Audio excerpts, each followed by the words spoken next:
ये एक पुराना ब्लैंकेट है और काफ़ी टाइम से संभाल के रखा था कि कुछ करेंगे, लेकिन क्या करना है कुछ इतने टाइम से आइडिया नहीं आ रहा था। और अब ठंडी चल रही है तो मैंने सोचा कि कुछ ऐसा बनाते हैं, कुछ रीयूज़ कर लेते हैं इसका भी।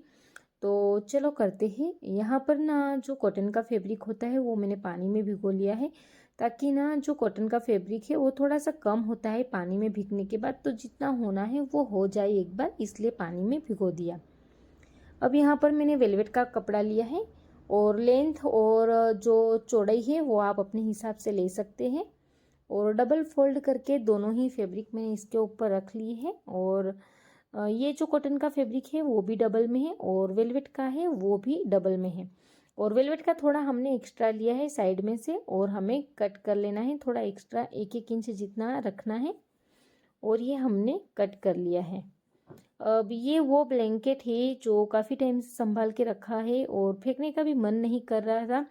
इसमें ना सबसे बड़ी दिक्कत ये आ रही थी कि एक तो ये बड़ा मतलब बहुत मोटा है, जैसे डबल में है आप देख सकते हैं, और डबल बेड का है, तो हम ना इसे धो नहीं सकते। और लॉन्ड्री में दे रहे थे तो भी कुछ अच्छे से क्लीन होके नहीं आ रहा था। इसके अंदर इतनी धूल मिट्टी जमा होती है कि मतलब क्या ही बताऊं।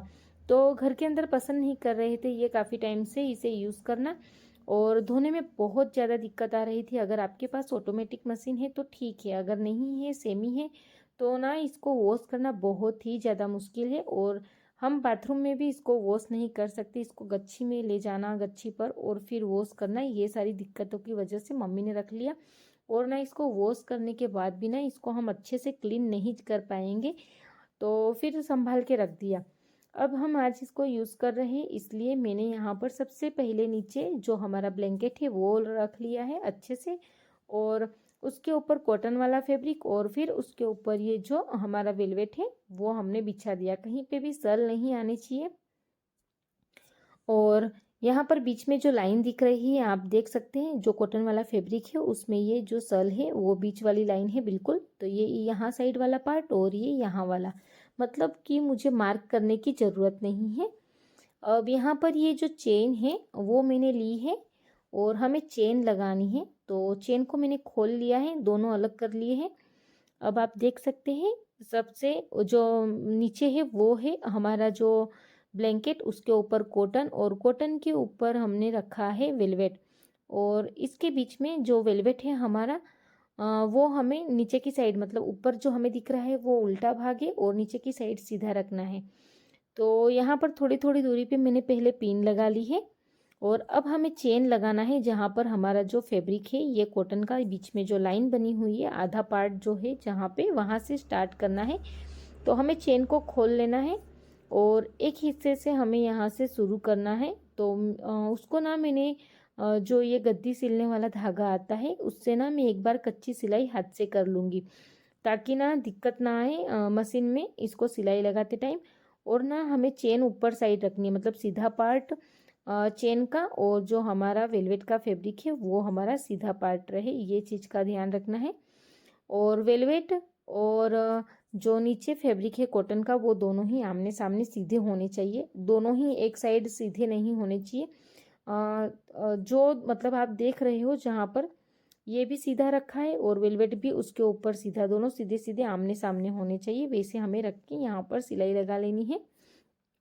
और थोड़ी थोड़ी दूरी पे मैंने पिन इसलिए लगाया है ताकि मैं यहाँ पर जो सिलाई लगा रही हूँ उसको इस तरह से खींच के मैं लगा सकूँ और बीच में सल ना रहे, और एक्स्ट्रा जो है वो भी हमारा जो फैब्रिक है वेलवेट का वो खींचा ना जाए, इसलिए मैंने थोड़ी थोड़ी दूरी पे 2 इंच की दूरी पे मैंने पूरे ही यू शेप में, मतलब सी शेप में मैंने यहाँ पर ये जो पिन होती है वो मैंने लगा ली है। उसके बाद ना ये जो पूरी ही जो मतलब जो चेन है वो हमें इस तरह से कच्ची सिलाई लगा लेनी है। और उसके बाद ना मैं मशीन से जो सिलाई है वो करने वाली हूँ। और यहाँ पर इस तरह से ऊपर का जो पार्ट है वो हमें खुला रखना है, और इस तरह से मैंने दूसरे पार्ट में भी जो चेन है वो लगा ली है। अब यहाँ पर जो हमारा ब्लैंकेट है वो हम कट करेंगे, मैंने पहले से कट नहीं किया है। और कट करने के बाद जो पिन थी हमने जो 1.5-2 इंच की दूरी पे लगाई थी वो सारी हमें निकाल लेनी है। और जहाँ पे हमने कच्ची सिलाई की थी चेन की, वो हमें करनी है। और यहाँ पर मैंने कच्ची सिलाई पहले ही कर ली, क्योंकि ना जब हम मशीन के ऊपर सिलाई लगाए तो हमारा कपड़ा ना थोड़ा सा भी, मतलब जो फैब्रिक है वो आगे पीछे कोई भी ना हो, सभी जो तीनों की तीनों हैं और साथ में चेन है वो लगाने में दिक्कत ना आए। और यहाँ पर जो एक्स्ट्रा जो ब्लैंकेट का जो था, मतलब फैब्रिक, वो मैंने कट करके हटा लिया है। और अब हमें इसे पलटना है। तो हमें क्या करना है, ब्लैंकेट और जो कॉटन वाला फैब्रिक है वो छोड़ देना है, और सिर्फ जो वेलवेट वाला फैब्रिक है उसे हमें इस तरह से पलट लेना है। उसके अंदर से हमें पूरा ही ब्लैंकेट निकाल लेना है। तो ये हमारा ऊपर और नीचे की साइड, ये हमारा जो फैब्रिक है हमने लगाया वो हो गया। और बीच के जो बीच वाला पार्ट है उसके अंदर हमारा जो ब्लैंकेट है वो आ गया है। अब हमें यहाँ किनारी किनारी पे सिलाई चलाते जाना है, इस तरह से बिल्कुल नज़दीक, और इस तरह से पूरा ही कर लेना है। और अब उसके बाद ना ये जो बीच वाली हमारी जो फैब्रिक में लाइन बनी हुई थी, मुझे मतलब ड्रॉ नहीं करना पड़ा, निशान नहीं लगाने पड़े, मेरी बीच में बिल्कुल परफेक्ट इसकी जो घड़ी थी उसकी लाइन है। तो मैंने वहाँ पर एक कच्ची सिलाई लगा ली। अब कच्ची सिलाई लगाने के बाद उसके ऊपर मशीन वाली भी सिलाई लगा लेंगे। दोनों साइड की मैंने एक्स्ट्रा जो चेन है वो हटा ली है कट करके। और उसके बाद हमें ये जो है हमारा जो फैब्रिक है वेलवेट वाला, वो एक्स्ट्रा हमने रखा, उसे इस तरह से फोल्ड कर लेना है और सिलाई मशीन चला लेनी है इसके ऊपर भी। और थोड़ा सा जो साइड में पार्ट है वो हम एक्स्ट्रा रखेंगे। अभी मैं आपको बताती हूँ। सबसे पहले तो मैंने यहाँ पर जो सिलाई मशीन है वो चला ली है, और थोड़ी दूरी पे यहाँ पर भी लगाई है, मतलब एक बिल्कुल नज़दीक लगाई है चेन के, और एक दूसरी ये जो 1 इंच 1.5 इंच की दूरी पे लगाई है। अब यहाँ पर मैंने थोड़ा सा यहाँ पर दोनों साइड एक्स्ट्रा एक्स्ट्रा पार्ट ये थोड़े छोड़ दी है, क्योंकि हमें यहाँ पर लगाने हैं रनर यहाँ पर। और जो चेन है, अब ये दोनों पार्ट है उसको हम इस तरह से एक के ऊपर एक रख लेंगे इस तरीके से। और उसके बाद ना हमें यहाँ पर जो रनर है वो लगा लेना है इस तरह से।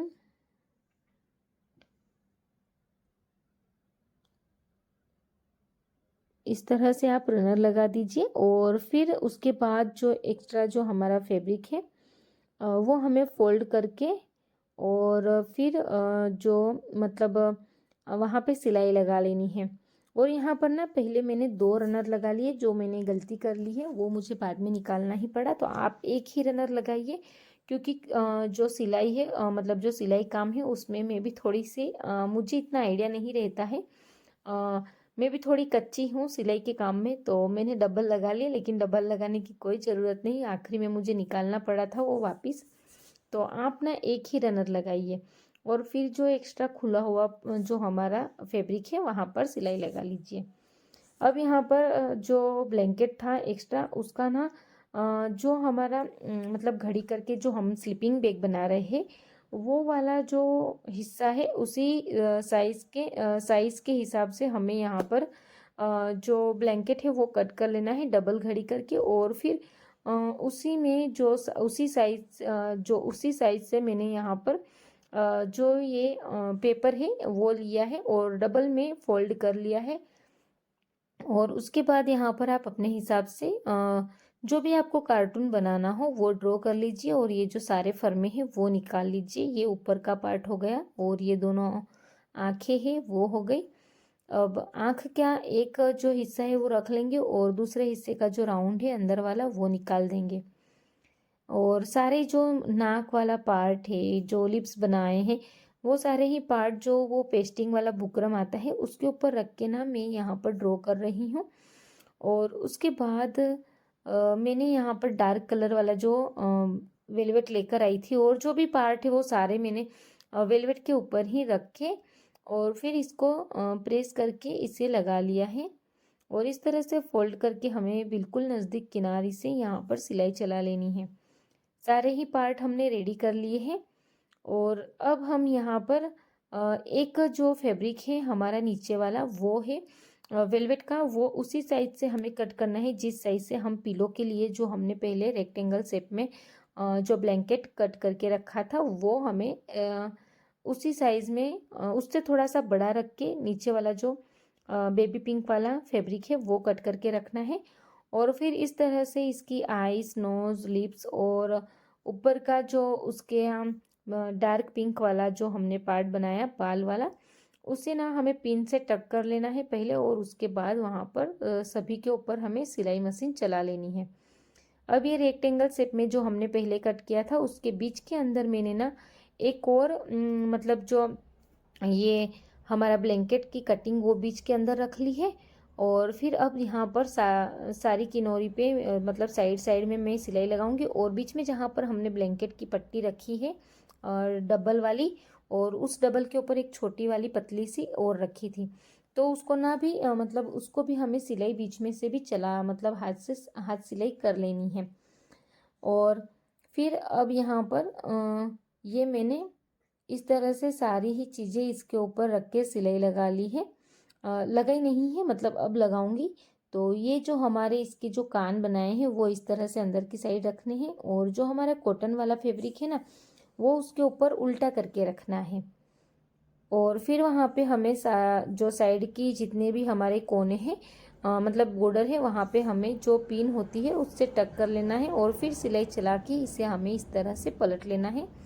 तो ये हमारा जो पिलो का कवर होता है वो बन के रेडी हो गया। और फिर उसके बाद जो हमने जो ब्लैंकेट का रेडी करके रखा था पिलो, वो यहाँ पर अंदर की साइड इस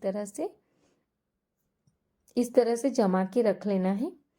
और बस यहाँ किनारे किनारे से जो हमारा एक्स्ट्रा फैब्रिक है वहाँ पे सिलाई चला लेनी है, और ये बन के रेडी हो गया। और अगर आप चाहो तो यहाँ पर जो रेडीमेड एकदम सॉफ्ट वाला जो पिलो आता है वो भी आप यहाँ पे लगा सकते हैं, ब्लैंकेट का ना लगाना हो तो। लेकिन मुझे ब्लैंकेट यूज़ करना था इसलिए मैंने इस तरह से उसे रेडी कर लिया। और उसके बाद मैंने ब्लैंकेट और जो पिलो हमने बनाया उसके ऊपर मैंने सिंगल एक सिलाई चला ली है, और ये बन के हमारा इस तरह से रेडी हो गया। तो ठंडी बहुत रहती है, और बच्चे ना रात भर मतलब कुछ ओढ़ के नहीं सोते। अगर हम उनके ऊपर ब्लैंकेट या कुछ चादर कुछ भी ओढ़ा के सुलाएंगे तो वो ना खोल देते हैं, हटा देते हैं।